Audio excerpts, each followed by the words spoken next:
Good morning. Welcome to TERRA at Home. Well, we are just literally a week away from summer, less than a week away from summer starting. And I'm here. I thought this would be a really good idea to talk about Sunveil Sunwear products. We're here with the president of the company, Chris Carnevale. Thank you so much for letting us come to your space here in Oakville. Now, this is your head office. Thank you, and smart of TERRA to know the importance of sun protection. Yes. And we're finding that, I mean, it's been 25 years plus. We're going into our 26th season doing this.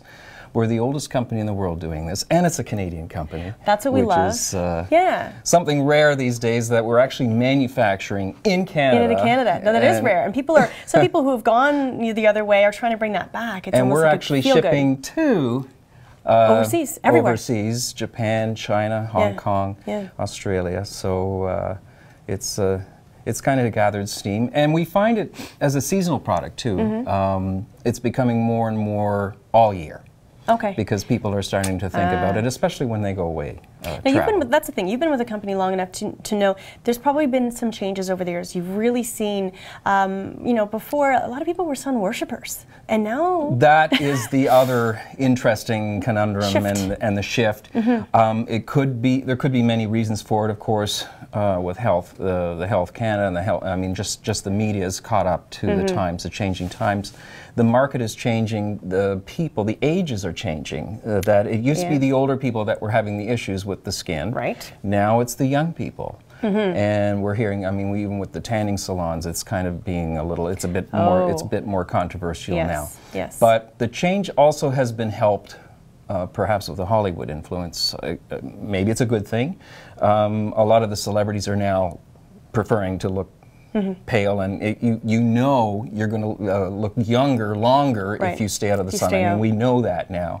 So that's probably it's a health issue, and it could fall into vanity. You want to stay looking young longer, avoid the surgeon, cover up. Yeah, and that's there's the a combination and it's of free, all that, you right? know, you know, you invest in the clothing, and it stays with you. And the clothing itself, instead of the cream, and was invented as an alternative to the lotions originally, because people are constantly slathering on. You clock it, you take it off, you got to put it on again. You got to keep putting it on. This is a one-off. You put it on, you leave it on, and then you're covered and protected. And so tell me about the material itself. So if people were wondering exactly what, you know, your clothing, your hats, these items, what is the material? How does it feel? What is it like? There's two lines. We have, and it's proprietary to us. Nobody else can get this cloth. It's made for us. Okay. And the fabric, it's they're using a polyester resin, and they're adding ingredients to it that have the UV properties. So it's not a coating, it's not a spray. It's in there, and it's permanent. So it's added to the mix, and then they spin it, and you've got something that lasts. We've had customers coming in here 15 years later saying, should I, you know, get something new? That's the thing that's good for you, too. It lasts forever. That having the company being around for 25 years, now you were able to say to your customers, new customers, we know this stuff lasts. We know this stuff. We know that you can wash it. It's certainly become somewhat of a venerable product. It's been around for so long, and it's got a reputation. And it's also become something of a club, I think, from some of the little anecdotal stories we get from our customers. We've been to the Great Wall of China, and we saw some people wearing Sunveil. Cool. It's like it becomes like a little group, and you get stories. And also, because it's so distinct, I mean, people know it from 500 feet away. They recognize it, and they'll go, "Where did you get that?"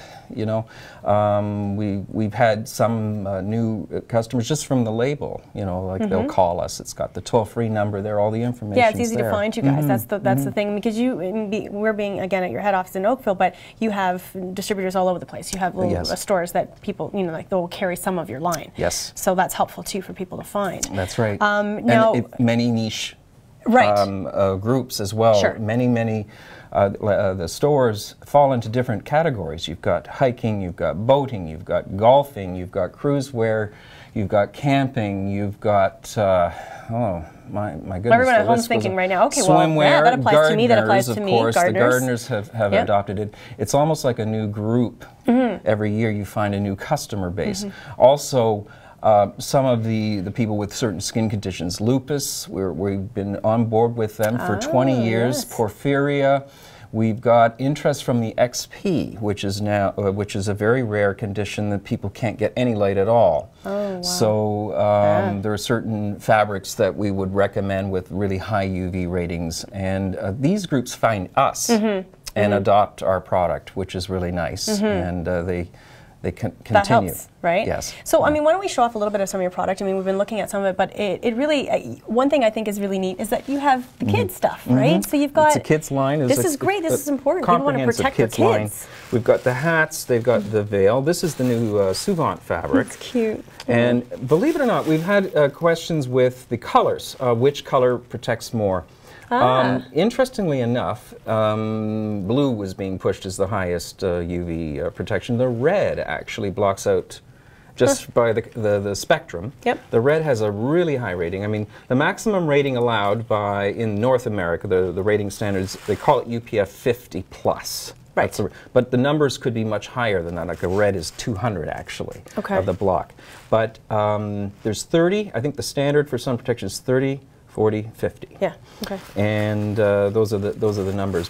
And they've got the little Velcro there that can That's attach. what's great, though, right?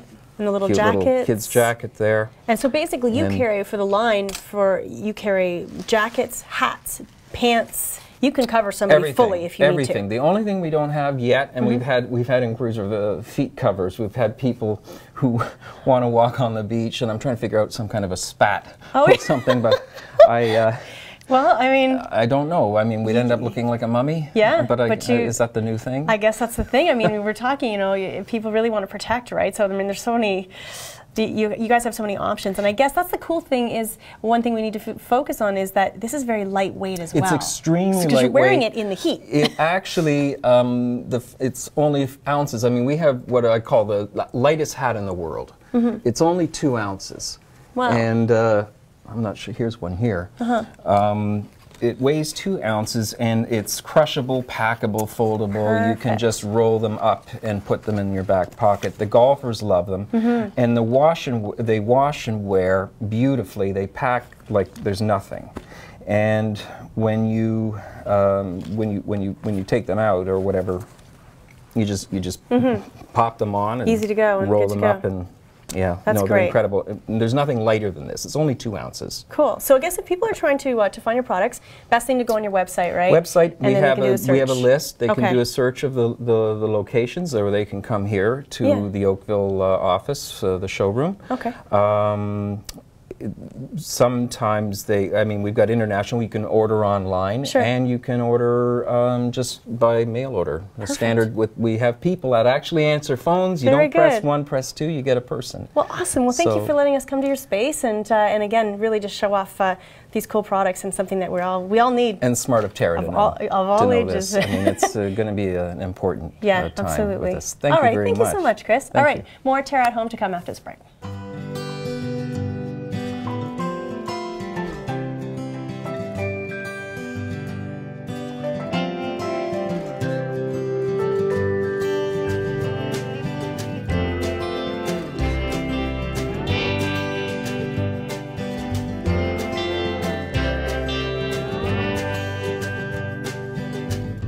Live color fully at TERRA, where color lives.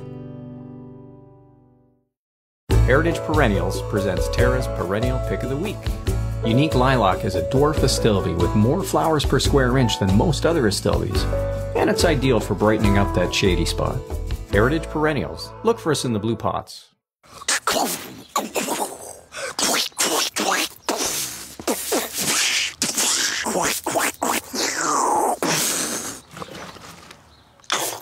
Scott's EcoSense Path Clear is a fast-acting, effective way to kill grass and weeds on your hard surfaces, like walkways.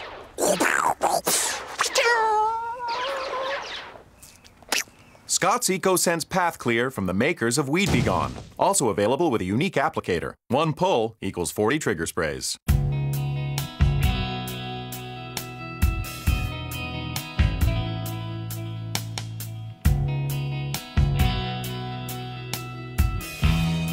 Welcome back to TERRA at Home. We are now down in Winona. We're at Puddicombe Farms. I'm here with Brock, of course, one of the sons of Brock Puddicombe, and we want to talk a little bit about a really cool product that you unleashed about a year ago almost now, and it's a cider. It's a pear cider that you guys came up with, and your idea actually. Yeah, it was.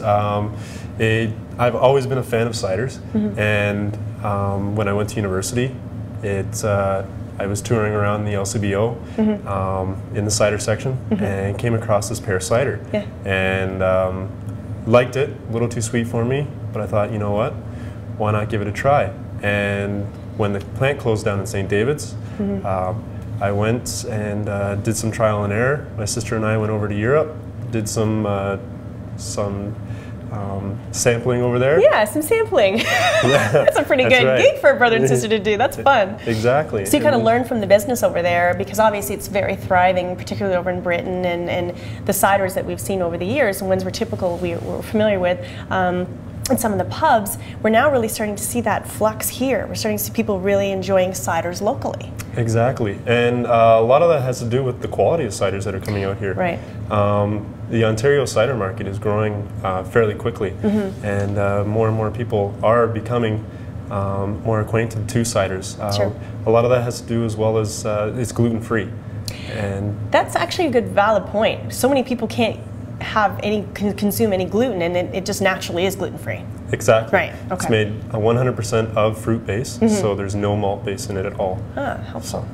Now, one thing we were actually just visiting a little while back, a couple of months ago, with Chris Haworth, the chef from Spencer's in Burlington, and he had a cider event, and again a bunch of cideries, local cideries that came along, and he paired cider with food throughout the entire evening, which is really kind of neat to see. People are often associating with wine, which of course you guys make here as well, but you can also pair ciders with food. That's right. Yeah. Actually, Sir Issacs goes extremely well with some pulled pork. And yeah, so nice.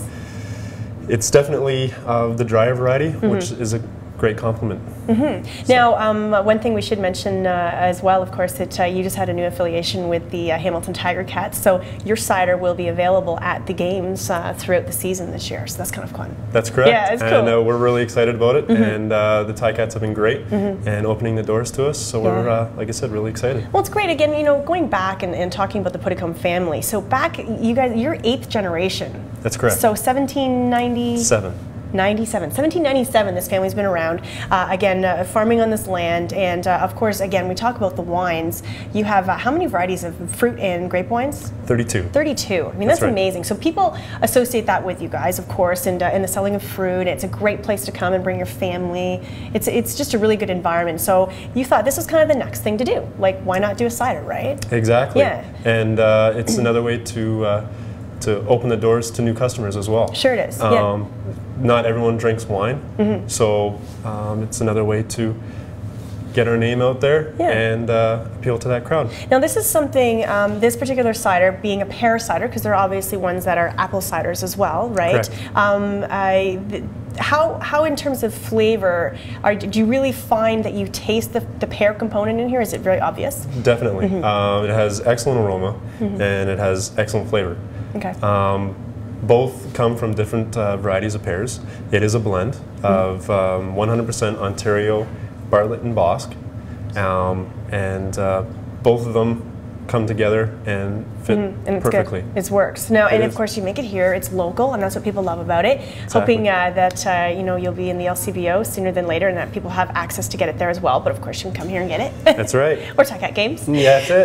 But so let's talk a little bit about the process of it. Is it, I mean, making a cider, you know, obviously, how much different is it than making a wine? It's a little different in terms of the yeast that you use and the percentage of alcohol. Okay. So alcohol for ciders is typically below 7%. Okay. And the fermentation process, like I said, you use different yeasts. So that's the sort of difference between a wine and a cider. Yep. And of course, a wine is typically a great product. There are fruit wines out there, but they are in higher alcohol. Okay, okay. So basically, I know that we had talked earlier about the fact that in the fall is when you're pressing, and that's when your process. So it's basically around the same time as when you're pulling in grapes and you're doing that. So it's the same season. Exactly, and it's It's a good battle between my sister and I for the press area. Oh, really? So it's yeah, she usually wins, but of course. yeah, of course. Yeah. But no, it's basically the same time. Yeah. And it lasts for about a month and a half. Okay. Wow. Yeah. Wow. But you're proud of the product, and it has its own history. That's right. And as well, right? So. Correct. Yeah. The history, just in the name itself. Yeah. Sir Issacs is named after Sir Isaac Brock, of whom I'm named after. And 2 days after his death, I had a great-great-great-grandfather named Isaac Brock Henry, and I'm the third Brock in the family. So Isn't that cool? Yeah, But that's neat though, right? Exactly. And so when you're sitting there coming up with a name for this, it just made sense, right? That's right. It was very cool. And be it the 200-year anniversary, it's perfect. Oh, you know, you're good. You're on it. Yeah, This is good. This is good marketing. I love it. All right. Well, you know what? I should probably try some of this, right? Definitely. Okay. So let's do that. And again, we should also talk about an event that you have coming up next weekend. And it's a big party of ciders and bands and music and fun. That's right. There's going to be 9 different Ontario ciders companies coming. Yeah. And as well as we've got, for live music, we have Doc Walker, Jason Blaine, Terra Home, the Stellas, Marshall Dane, and Lindsay Broughton. Wow. So great lineup. And explains the kind of the whole scenario. So the whole atmosphere, because ciders, we're trying to build it in Ontario, it's going to be a farm atmosphere. It's going to be happening right here on the farm. And it's going to be on the front lawn. There's going to be a big tent, big stage, and it'll just be one big party. Cool. And then, again, of course, being able to sample different ciders, including yours, of course. That's right. And, you know, makes it a fun night. That's right. Right? Now, how can people get tickets? You can go online and purchase them at puddicombecider.com. Okay. And all the information's on the website as well. Cool. And that just really kind of helps sort of really kick off summer and really push us through into a great season for drinking cider. So let me try this. And again, what should I be experiencing here? What am I going to like? So first, put your nose up to it. Okay. And you can definitely smell the pear. Absolutely. Right off the top. 100%. Yeah. Now, just take a quick sip.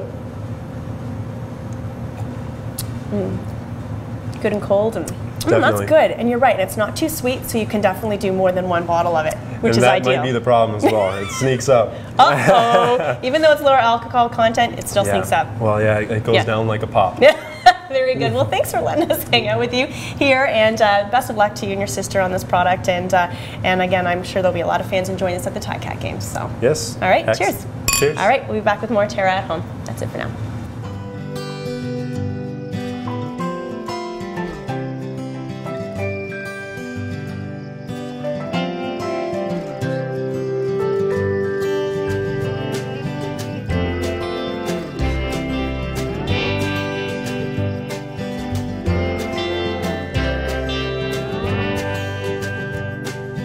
Come and explore the new Terra, where color lives.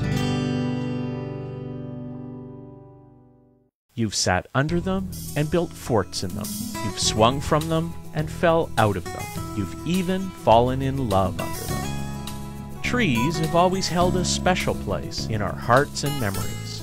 A natural beauty, trees will grow with you and your family and bring color and nature into your world. For your assurance of quality, look for trees and shrubs with the Medallion plant tag.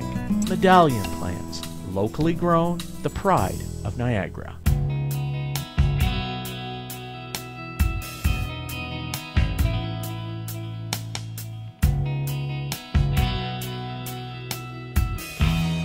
Good morning. Welcome to Terra at Home. We are back with Chef Rachel now, and we have a fish in the house. And we're making fish. I love fish, though. But again, we're talking about going to your local market or obviously your grocery store and picking up some fresh fish. And what a great treat as we move in towards summer coming very shortly. Yeah, it's a really nice light dish. It's tilapia, so a nice light white fish. We're going to pair it with a mango salsa. Great. So very fresh, some bok choy. And so we can do that up after. We're going to saute the bok choy in a little bit of butter and salt and pepper, and that's it. And then we can talk about the salsa after. But I want to get to the fish. Normally I just buy my fish fillets, but I thought today that we would get a whole fish and show how easy it is to fillet your own fish if if you ever wanted to. because I would never attempt to do that on my own, but this is good. Lessons. Yeah. So this is a whole tilapia. Now at the store I did have them clean and scale it. So they make a slit in the bottom and take out everything that's inside there. But that's easy to do if you wanted to do that yourself. Okay. And then they take off the fins and scale it. But there are still some scales that are left on there, but they do their best. So basically you start by, the knife is very important. So a fillet knife, nice and sharp. And a fillet knife is very flexible, as you can see, like it bends, and that's what you need to get the most of your fillet, to get as close to the bone as possible and not leave as much meat on there. Okay. Yeah, that makes sense. So when you're starting, you want to start by cutting off the head, so just behind the head, and you can kind of feel where the bone is, and you just cut right down. So you can see the scales coming off a little bit. Oh, I see. Okay. Okay, so you do that and just get that part out of the way. I can get rid of this now. Get rid of the fish head. So it's not Don't looking need him at on the us. side anymore. He's staring at me anyway. And then from there, all we're doing is we're taking the fillet off the top and the bottom, as you can see there. So this is a round fish. There's 2 fillets on a round fish. Like I said, one on the top, one on the bottom. That's different than a flat fish, which would have 2 on the top and 2 on the bottom. Oh, okay. So you get 4 fillets out of 1 fish. Okay. But in this one, there's just 2, as you can see here. So you want to start just above the center bone there. So get your knife in there where it's comfortable. I'm trying to do this so you can see, but at a comfortable pace for me. And so you can feel the bone under the knife. And basically you just want to cut down and just keep cutting in until you've come to the end. So as you can see, you're starting to pull away. Yeah. So again, hug the bone, as we call it, and just go straight in there. Get as close to the bone as possible and keep moving like that. So I'm just gonna turn this a bit to be comfortable. That's the thing, here. it's hard enough to do. You've got a big dangerous knife, but you're trying to show everybody else, right? So. Right, so just the most important thing is, as close to the bone as possible, and just work slowly. So it's starting to come off, as you can see. It's funny too, if you ever go for sushi and you watch the sushi chefs, and this is all they do all day, right? So they're constantly and you can see that they're just boom, boom, boom, boom, boom. They're just in all different types of fish, and they make it look so easy. But I mean, it really is rather straightforward, though. Once you kind of practice it does take some practice, for sure. So, but it's neat though. It's kind of good for people to know, to learn how to do it. And a lot of people love catching their own fish and doing the little pan fry right by the side of the river. So that's always a kind of a cool thing too. Right. Okay, so there we go. We have we did a good job on the first side, I think. So when you have your fillet there, then you can just kind of clean it up. Take off this part on the bottom. That's just mainly fat. Get rid of any of the scales that are on there. You can trim the tail part if you like. And that's basically how you get a fillet. Now you can also remove the skin if you like. We're going to leave it on today. Okay. But to remove the skin, all you do is you need to get a good grab on the tail. And kind of basically get back under there again, right? Yeah. Slide it right along. Yeah, just pull it out. So it's really simple. Now, in this case, when you've gone so close to the bone, you might get some bones in there. So you can actually just run your finger down there and feel them. And they stop about 1/4 of the way down. I can only feel a couple. You can see that one sticking right out of the end there. Yeah. So what you want to do is get a big pair of, if you're going to be doing this often, invest, they're probably not very expensive, in a pair of a good sturdy kitchen tweezers. And that's all you're going to do to take the bones out. You just kind of get in there and pull them out. Yeah, so. Challenging little guys. They are. Yeah. So you just run your finger down every bone that you feel, you just pull it out. And it's as simple as that. So you can really impress your guests and tell them that you filleted your own fish. I think I'd rather have you just come over and do it for me. Oh, look what I did. So, get out of here, Rachel. Yeah. Kick you out the back door. I'll do the other fillet after. Okay. But it's fairly simple. So we have some nice fillets here. So I'm going to explain to you. I've got dirty hands, so I'm not going to touch anything. But I'm going to explain to you what we're going to do next. I've got some green onions. So I've just sliced them lengthwise. They're they're basically still whole, but you just want to get some nice long thin slices. Okay. And we're actually going to place the fish right on top of those. All right. So we're going to do these in the oven, and we're just going to place them right on top like this. We can season them after with some salt and pepper and just cook them on the onion. Parchment paper, no oils or anything right yet? No, just right this on for there. now. Okay. Yep. We can brush a little oil on top with the salt and pepper after. Sure. Having the onion under there is just a little extra flavor. Yeah. And then you can eat them after if you like if you like your onion. Okay. So that's going to go in the oven 350, and they won't take long at all. The way you test is to get a fork and kind of flake it. If it flakes easily with your fork, then then you know it's done. And we're going to serve that with a mango salsa. So I've gotten mango here, a whole mango, and just diced it up. You want your mango to be not too ripe, but not too hard either. You want it to keep its shape and not get you don't want it all too kind of mushy. So this is kept nice, nicely intact. So we're going to put that in the bowl and combine it with some red onion. Yeah, sure, you can do that. Go for it. Thanks. I'll use this. So I've got some finely chopped red onion there. Okay. If you want to put that in too, we probably don't need to use all of that, just maybe half of it or so. You're like, don't get too crazy, That Leslie. looks good. All right. Some ginger. So this is ginger root, comes like this. So you just take the peel off and chop it up. So put that in. All of it? Sure. Okay. There we go. Some rice wine vinegar, a little bit of soy sauce, and some green onion, and that'll be our salsa that we can put on top of the freshly cooked fish. Ooh. And then I have a fry pan here, so I'm just going to heat up some butter, and we can slightly saute the bok choy and serve that with it as well. Oh, very nice light dish. Oh, I'm feeling like summer almost. All right, we'll be back with more TERRA at Home. We'll finish up this dish for you.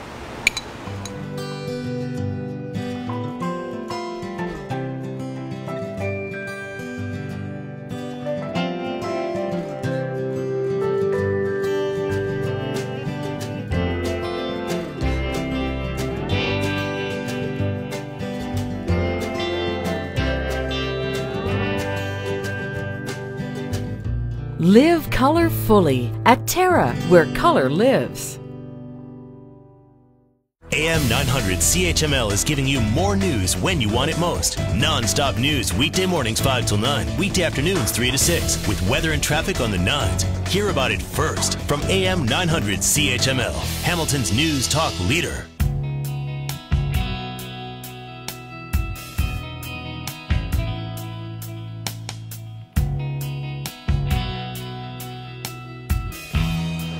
Welcome back to TERRA at Home. We're back with Chef Rachel. We're finishing up our tilapia that you baked in the oven. Yes. Love fish, doesn't take too long, right? Which is nice. No, 10 minutes or so. And okay, so you were preparing this bok choy. It's basically what, butter, salt, and pepper? Yes. Yeah, butter, salt, and pepper. So good. Now, bok choy is something that that needs to be cleaned really well before you prepare it. It's got a lot of dirt in it. Okay. So just make sure that you rinse it up. Yeah, that's true. When you see it all stocked up, right? There's a lot sitting down inside of it. Yes. Yeah. Yeah. And there's different kinds of bok choy. This is actually Shanghai bok choy. Bok choy is just Chinese cabbage. Yeah. So. But very good for you. Yep. And just another way of adding a different type of vegetable to your life. Yeah, a little bit of salt and pepper and butter is all I did. Well, that just makes it taste. Everything tastes good, doesn't it? Yeah, I guess you don't want to use too much butter if you're trying to be healthy, but a little bit's good for you. Awesome. Okay, that looks good. And then our fish is done. So, like I said, we can serve it with some of the green onions if we want. Okay. I like green onions, so I would personally eat that. Just a reminder, of course, you can find all of Chef Rachel's recipes on our website, terragreenhouses.com. And of course, you can catch us every Saturday morning at 5:30. And as Rachel finishes this up, of course, right here, you put a little bit of cilantro in here, didn't you? Yeah, we did. And we've got this beautiful salsa, and this is a great going into summer dish. Next time we see you, it will be summer. Yay! Happy Father's Day weekend. We'll be seeing you again.